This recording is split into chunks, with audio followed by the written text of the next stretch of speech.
Hi guys, welcome back to my channel. Today we are going to be reviewing subscribers' webtoon submissions. The first comic submission is Captain Jellyfish by Innate, and it is an action romance comic. For the thumbnail, the thing about pastel colors is they all tend to mix and merge together. It's just the way the color palette works. It's supposed to make everything look soft, but it's not supposed to make it stand out. So it is up to you. I think your old thumbnail is fine as well, but I would advise to just make it bigger like this, or I would actually even go for the penguin as the thumbnail because I think the penguin is really cute and probably people would want to click for it as well.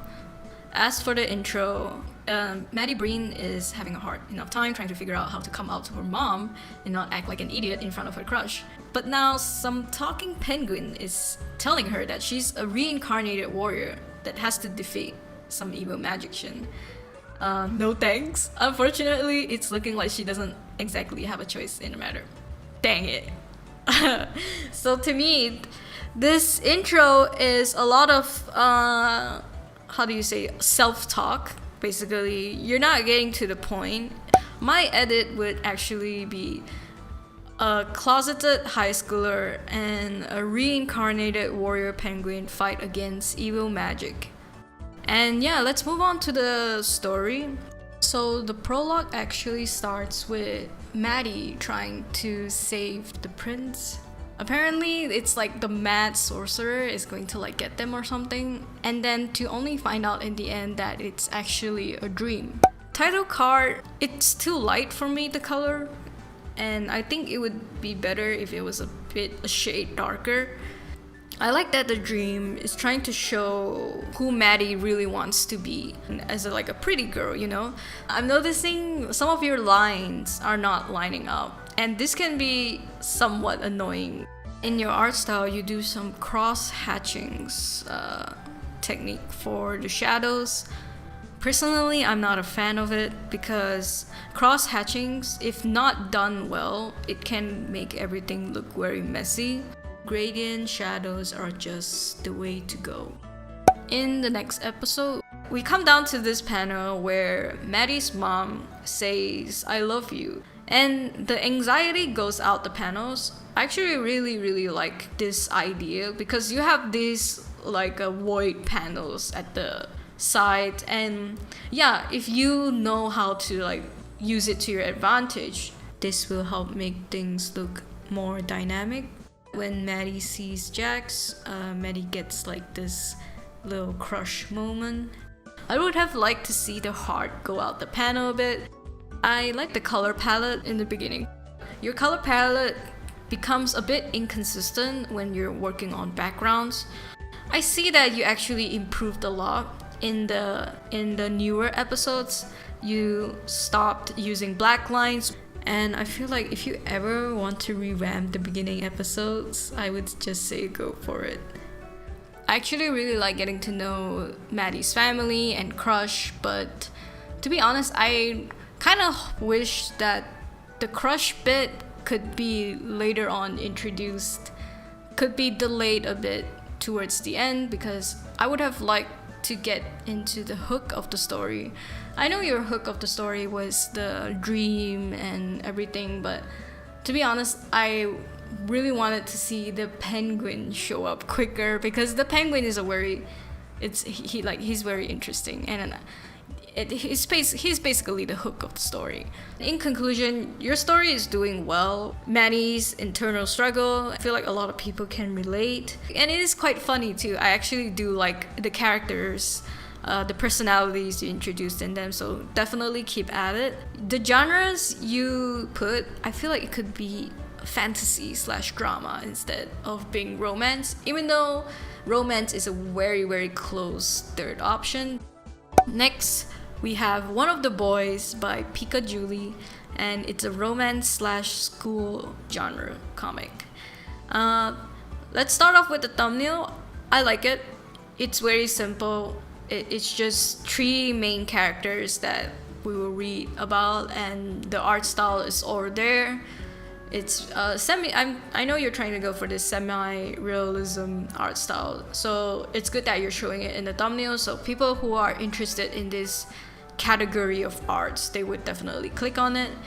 As for the intro, it's a bit stating the obvious to me. It's like, yeah, I would expect like going to college, you would have all these like struggles and whatnot. Kind of don't need you to tell me all of this. So my edit would actually just be plain and simple. Rain Rivera begins her new college journey where she meets two people that will change her life forever. Yeah, I just feel like it's up to you if you want to keep it, but this would be my edit. Now let's start with the prologue. I really like the Philippine flag you showed in the beginning. It's helping me understand where they reside in. And the aesthetic is really nice, the art style and everything. I really like you decided to stick to this warm tone with the blue colored hairs and stuff like that. It's definitely consistent to me, which is good. So we start off with the protagonist's inner monologue, and I like this monologue because it defines her personality instantly, which is good. And the dialogue in the second one is a bit all over the place. It's a bit confusing. Basically, it's not matching up. I think it would have been better if you start with college is that opportunity, and then you get into the topic of high school sucks and you want to erase it, just to make it make more sense. And then we have this interim of them getting accepted into college, which I thought was really nice. It feels very realistic, basically. The first episode, the lighting, by the way, the lighting here is really a huge plus. Really brings in that warm vibes. And at the end, we see that she is facing, just girly things, problems with the period. And I thought that was a really nice touch to the character, makes me feel more relatable. And in the next episode, they all go to the same college where they meet this specific guy with the goddamn eyebrow cut. Holy shit, if that is not a red flag, I'm sorry. I just have this bias that guys with this freaking eyebrow cuts are just red flags. Anatomy wise, you struggle a bit with perspectives here. Basically, in this scene, she is taking a selfie, and in my edit, I would actually just do it like this instead. Basically, I find that to understand perspective, for me, it's easier to understand it with boxes. So boxes might help for very hard perspectives like this. Also, in this one where eyebrow cut guy is looking upwards and it's from like a top down angle, I feel like it would be better if it was drawn something like this instead. But yeah, it's just minor perspective problems, can definitely improve, but as long as I understand what they're doing, it's fine for me. And holy shit, in your outro for the second episode, because we're still so new into the comic, this feels like spoilers. Now at first I thought, okay, this is a love triangle story.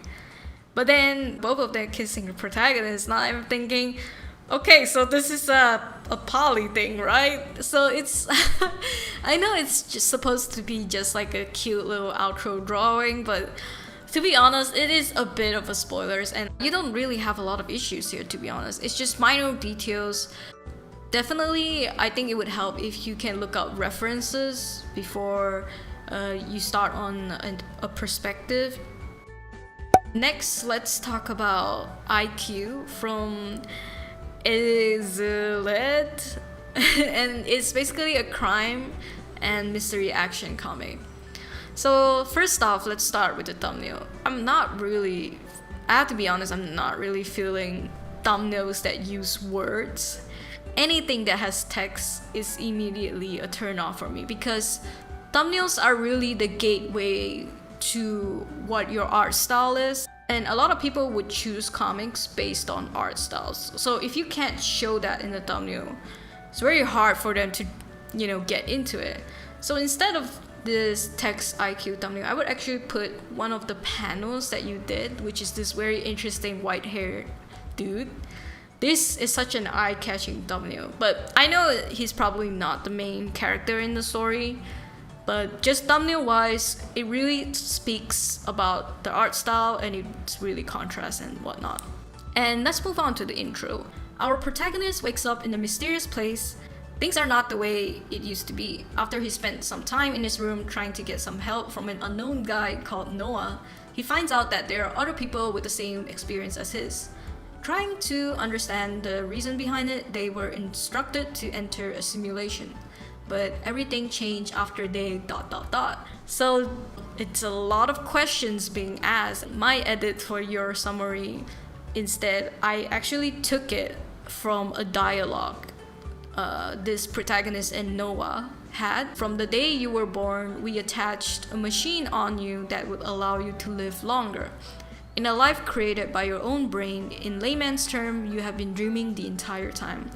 I thought this was like a very banger dialogue, and I would have loved it if this was like the summary of the comic. Just something along these lines of like machine, brain, and dreaming, you know? These are very like keywords for the story.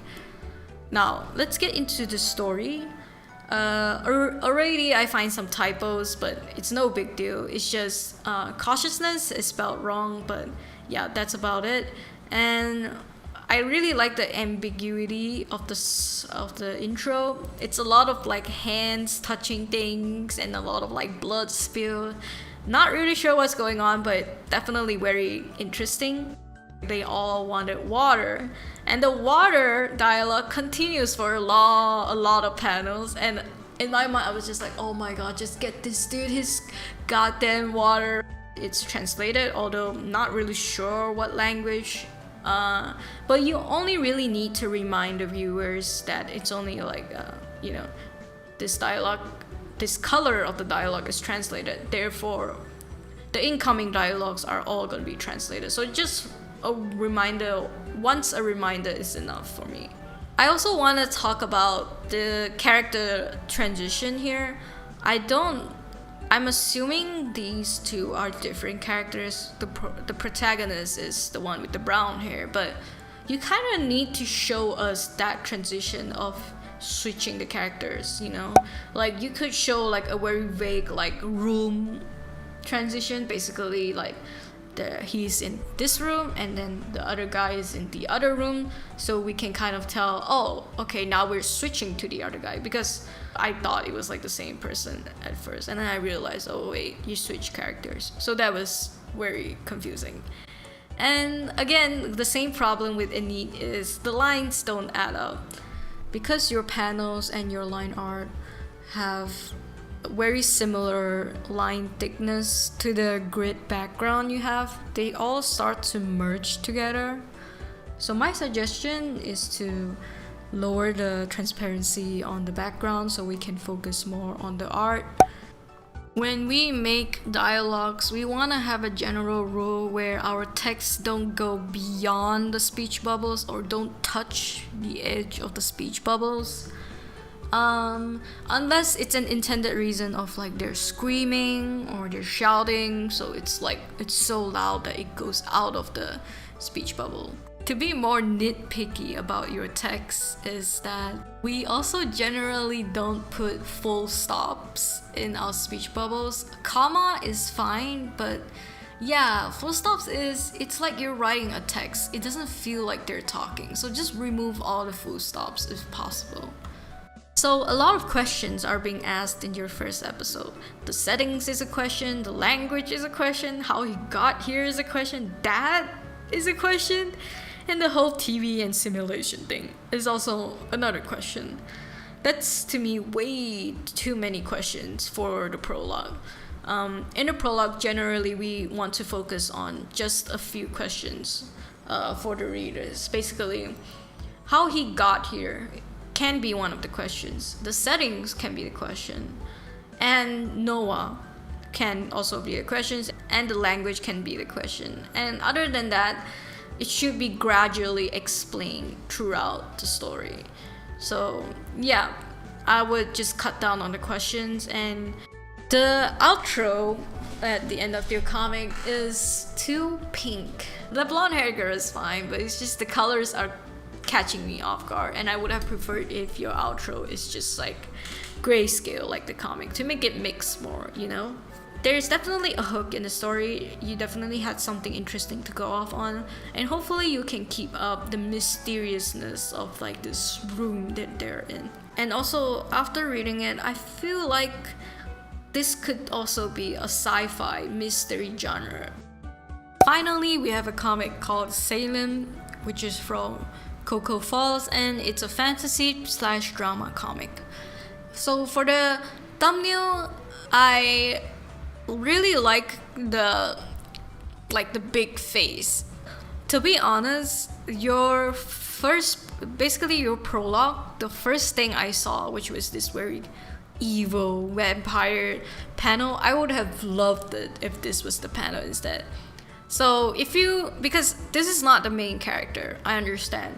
So what you can do is, if you can go for a similar vibes like this vampire in the beginning, but make it Salem, that would have been awesome. Now let's get into the intro. Salem is very, very unlucky. He ended up turned by a vampire into a servant, and then 2.5 years later, his master's manor is raided by hunters. How in the world will he survive this, and how will he get back home? Read and you'll find out. This is not too bad. Let's move on to the prologue. I love your prologue. It's straight to the point. You give a little backstory about how the vampire works in your world. Basically, there are vampires and there are hunters. And to be honest, I would have wished we got to know each and every one of the vampires a bit more before we move on to their manor getting raided, because you're introducing some really interesting characters here. Besides the vampire and his master, I would have liked it if we could also see more of like the other vampires in the story before the hunters. I love your art style and the expressions of your characters, and I like the minimalism in the background too. You know, it's not a lot of things going on, but the colors and everything makes it interesting. Perspective wise, this panel here can be done better. I just think also the tension leading up to it is just lacking a bit as well. So how I would do this is I would first showcase the different hunters that are approaching the manor, just to give people an idea of who are we dealing with as hunters. And then I would finally move into them all together raiding the panels, and perspective wise I would probably do it something like this, just to make it more dramatic and whatnot. It's a very interesting story, and I feel like the vampire and the hunters is a great concept, and yeah, if you're interested, feel free to check it out. In conclusion, a few general problems you all face is the lines not adding up. And to be honest, you don't even need to have like these panel lines at the side. You can just like expand it. Also, a lot of you struggle with tension building. You guys can also study up on this. I also want to thank everyone who submitted their comics. There were some really banger comics that were submitted. And yeah, I just hope you guys can continue to submit, and hopefully you might get featured in the next video. I will probably make this a yearly thing, so to those of you who want to submit for the next round, you have about a year to work on it. I also have merch for Dear Alex. Feel free to check out my Redbubble link in the description. Feel free to check out my comics. They are all free to read on every platform. Feel free to subscribe to my channel. Feel free to like the video. And yeah, support me on Ko-fi and Patreon. And I will see you in the next episode.